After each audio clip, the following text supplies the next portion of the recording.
की क्या हालत हो गई है कि वो हाथों में तलवार लेकर मस्जिदों के सामने घूम रहे हैं। कौन सा ऐसा यूथ है जो मस्जिद के बाहर तलवारें लेकर घूम रहा है, या फिर कौन सा ऐसा यूथ है जिससे पीसफुल कम्युनिटी को परेशानी है, दिक्कत है। आपने इस बारे में तो बोल दिया, तभी आप खुलकर उस पीसफुल कम्युनिटी के बारे में क्यों नहीं बोलते हैं जो हिंदू त्योहार के दौरान निकलने वाली झांकियों पे, नवदुर्गा में, शिवरात्रि में निकलने वाली झांकियों में उनके ऊपर मांस के टुकड़े फेंकता है। तभी आप उनकी बात क्यों नहीं करते और बात करते हैं आप ब्रेन वॉश की। ये भी एक तरह का ब्रेन वॉश है। मैं ये नहीं कहता कि किसी भी धर्म का युवा किसी दूसरे धर्म के युवा को ठेस पहुंचाए या कोई ऐसा काम करे जिससे उसे ठेस लगे, लेकिन जब बात किसी पर्टिकुलर चीज की होती है तो उसमें दोनों पक्ष रखे जाते हैं।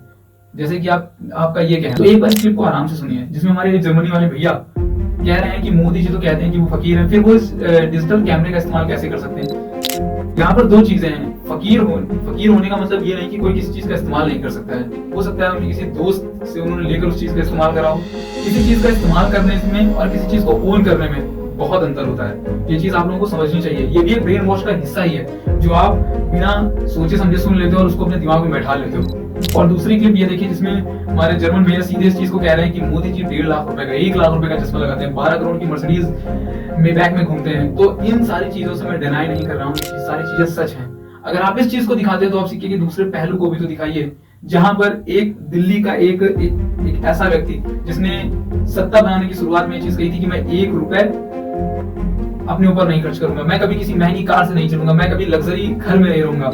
और यही था हिंदू आर्टिकल में छपी हुई खबर के अनुसार इस चीज को साफ किया गया है कि हाल ही में दिल्ली के सीएम जिन्होंने 57 करोड़ रुपए अपने घर में लगा दिए, अपने आलिशान घर में लगा दिए। इस घर का एस्टिमेट 52 करोड़, 55 करोड़, 57 करोड़ अलग अलग वेबसाइट्स पे आपको अलग अलग मिल जाएगा। फिर भी एक बहुत बड़ी रकम है। कुछ एजेंसीज का तो ये भी कहना है कि उस घरों में लगे हुए पर्दे जो करीबन 20 करोड़ रुपए की कीमत के हैं। अब आप मुझे बताइए कि ये चीजें जनता को नहीं पता होनी चाहिए, ये किसके पैसे से हो रहा है। अगर आप एक तरफ ये बता रहे हैं कि नरेंद्र मोदी जिस चश्मे का यूज कर रहे हैं वो 1 लाख रुपए, 1.5 लाख रुपए का है, आप जिस चीज को बता रहे हैं कि वो 12 करोड़ रुपए की कार से चलते हैं, तो आप दूसरी तरफ ये भी तो बताइए।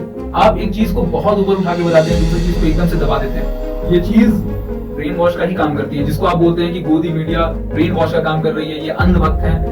अब इसमें मैं आपको क्या कहूँ, जरा बता दीजिए आप। ये सब बताने का मेरा कोई खास मोटो नहीं है, ना मैं किसी सरकार को प्रमोट कर रहा हूँ, ना मुझे कोई सरकार पसंद है, ना मैं ये कहता हूँ कि जब से लोकतंत्र स्थापित हुआ है इस देश में, जब से भारत देश आजाद हुआ है, तब से कोई सरकार बहुत अच्छी आई है या बहुत बुरी आई है। किसी ने काम बहुत अच्छा किया या किसी ने काम बहुत बुरा किया, मेरे कहने का मतलब ये बिल्कुल भी नहीं है और ना मैं किसी को गलत ठहरा रहा हूँ। लेकिन मेरे कहने का मतलब सीधा इतना है कि भारत की जनता इतनी समझदार नहीं है। अगर आप एक चीज बता रहे हैं तो आप उस चीज के बारे में उसकी तह तक बताइए।